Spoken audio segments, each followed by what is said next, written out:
"It's like a weird mix of science and history," exclaimed James. Down the left-hand side of the room were the machinery and equipment that had inspired James's comment about science and history, for they looked both modern and antique.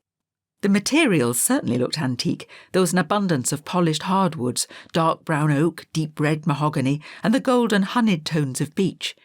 The historical nature was created by the fact that the predominant metal used was brass.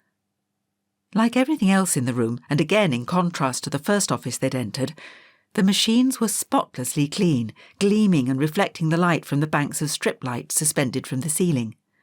There were chrome levers, brass buttons, white ceramic switches, but also, adding a scientific touch, rows of LED lights flashing on and off, showing signs of activity. Nestling in the centre of the room was the biggest computer that they had ever seen. The monitor wasn't big, it was no larger than the average laptop screen and built into the casing of the computer. It was the tower that was impressively large, stretching right up to the ceiling. It resembled a stack of black briefcases, for it was made up of several components, each with a handle, stacked one upon the other. Some had buttons, some had dials very much like the security locks to be found on some suitcases. There were keypads and display screens, and again LED lights twinkled, showing it was busy working away at something.